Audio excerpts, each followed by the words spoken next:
started. Okay, we got a game. Parmenides starts off with e4. So let's see, what have I been playing against e4? I played a Sicilian recently and a French.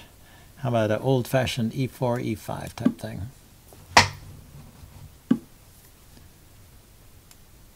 Okay, see if this is going to be an Italian game or a Ruy Lopez. Yeah, the Ruy Lopez. So a6, the Morphy defense. Also the main line these days.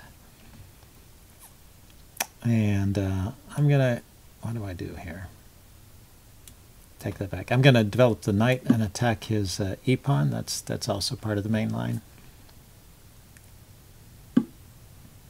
And he defends it with a knight. Okay, so that's not the main line. This is a 4 knights defense or something like that.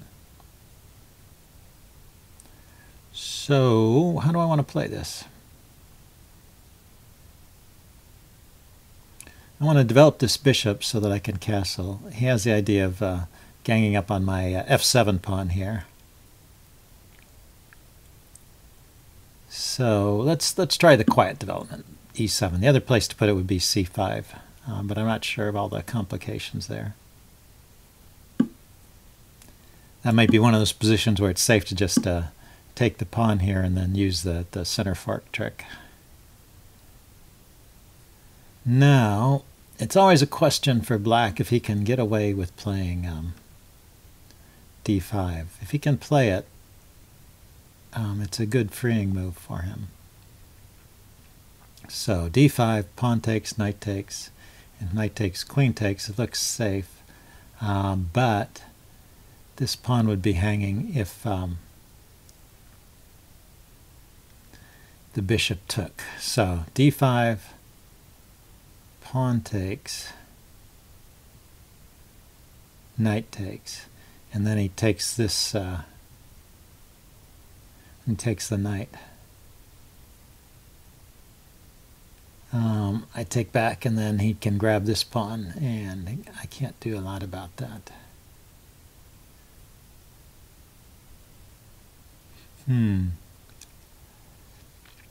So, simply d6, I guess.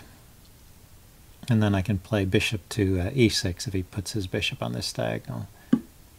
But he doesn't. So he's going for f4, I guess. Try and bust up the center. Okay, let's put my bishop here anyway. I'm going to take the pawn if it gets to f4. And I have a pawn here defending against the e4 to e5 push. So I should be okay. And so now the question is his bishop in a bad way? Let's put my knight here. If I play knight to d4, can he attack it? And he can attack it with the bishop, but I can defend it. Or he can attack it with the knight. And then my idea was to play the knight here, and then pawn to b5, and then I'll get to exchange off this powerful light-squared bishop here.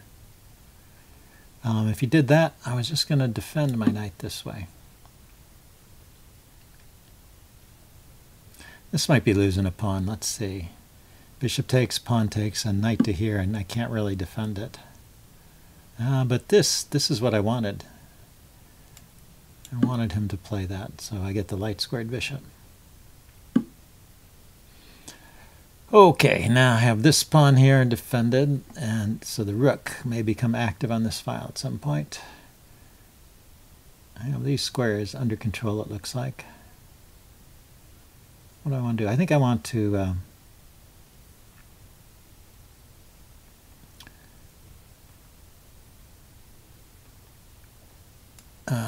get my rooks to the center and maybe push the d pawn. I have to be careful how I do it, though, because this square is that square is available. Maybe I want to reroute the knight to that square. And I have to be careful about his kingside attack intentions. Yeah, he can do that. He's already got a rook on my knight here, so sometimes there's a sacrifice here against the knight.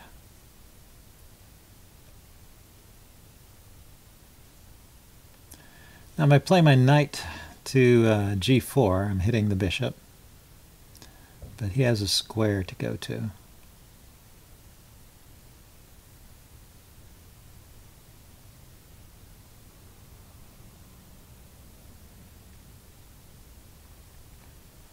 So if I push and he pushes, I could push again and fork these two pieces, and he takes, I take, and they're still forked.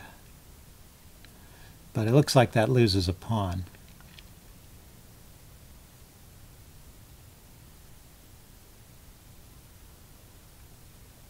So let's try again. I push, he pushes. Maybe I move the knight somewhere and then push on.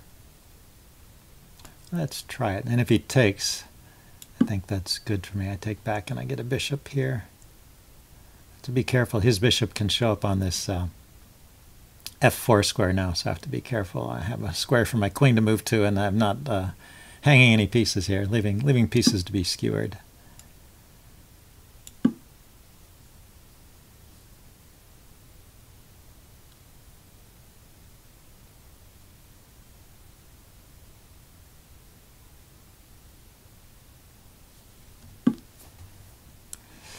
Okay, I can get rid of his other bishop, which would greatly diminish his attacking chances.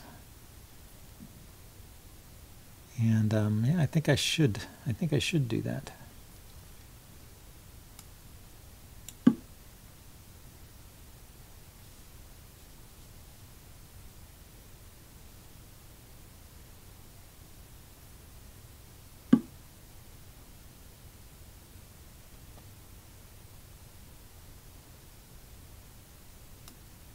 And I'm going to put the bishop on f6 there, looking at this diagonal and defending my king side a little bit.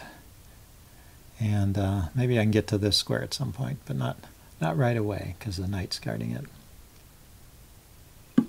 Maybe just put the rooks in the center. That's the logical thing to do.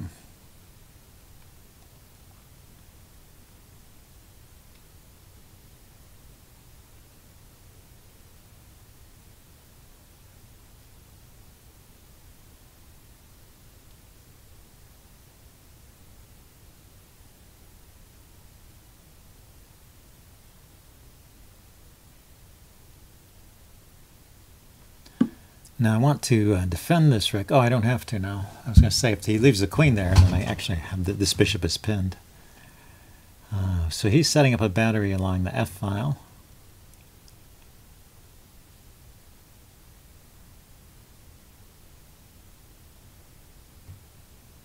And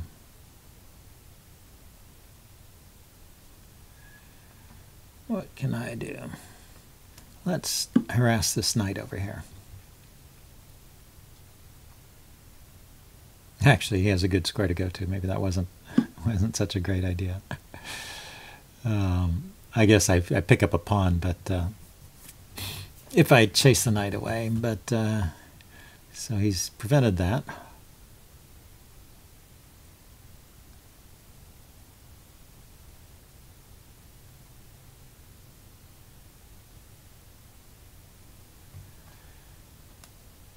Yeah, what I want to do is get rid of this knight and then get my bishop to this square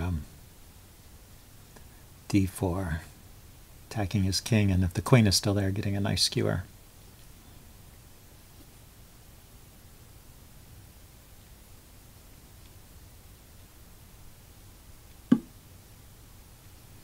Like that.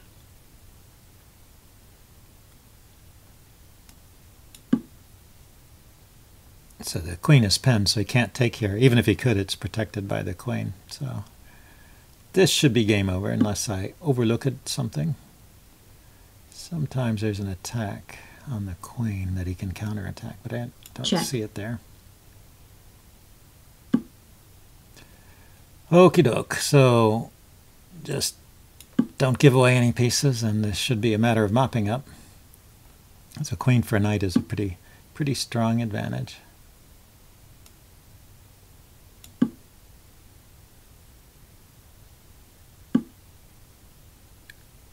Ah, that's a good knight.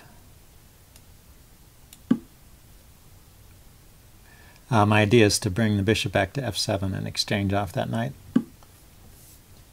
And if he wants to exchange rooks, that's all to the good for me. With the queen on the board, the more of his pieces I can exchange off, the stronger the queen will be.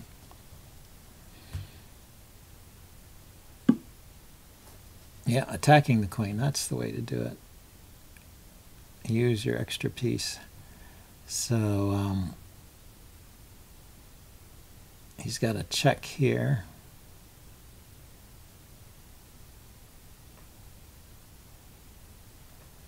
If I move my queen to this square, then the knight can attack here.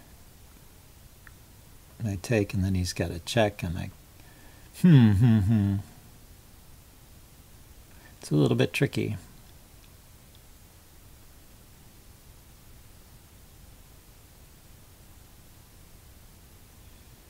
So how about if I put this queen here? If he takes with check, it gives up the queen if he takes with check, because that's defended by a rook too.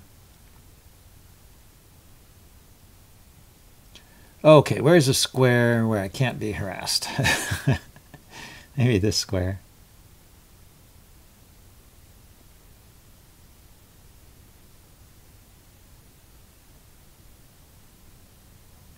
If I drop straight back,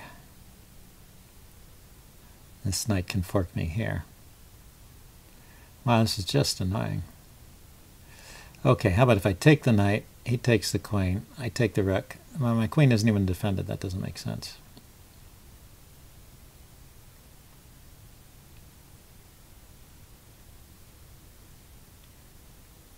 Okay, if I go all the way back to this square, what's he got? He can't immediately attack me with the knights.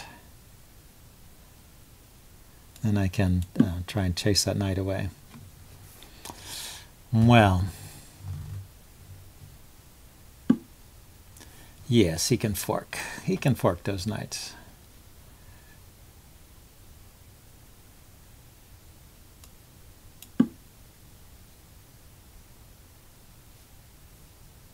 He forked the rooks, I mean.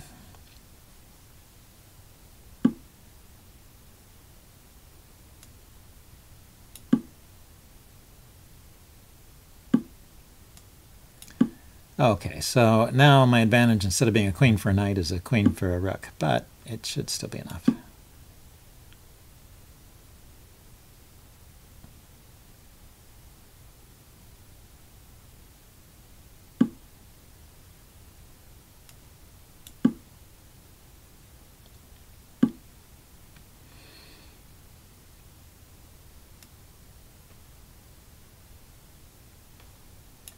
And the check of the rook is guarded by my bishop, so my queen can come out to a more active square. And I think I will just take the knight if it comes forward.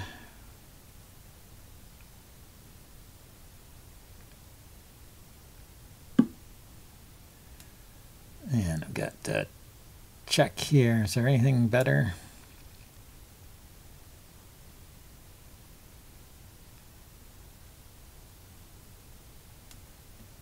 Chase the rook first.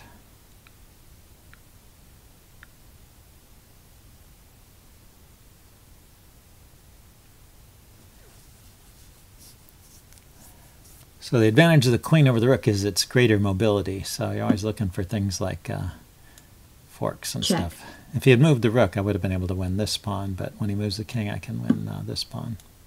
So you take advantage of these fork tricks, and mopping up is really pretty easy in most cases.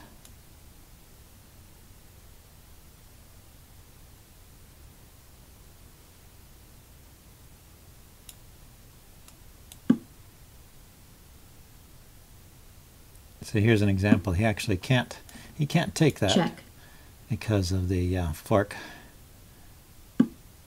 Oh, I was wrong. He can't take that. Check.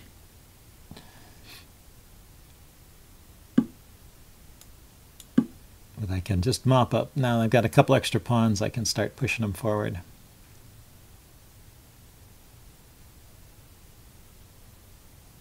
White resigns. Okay, good game, Parmenides. I'm going to do a post-mortem video on this as usual, and I'll see you next time. Thanks. Bye.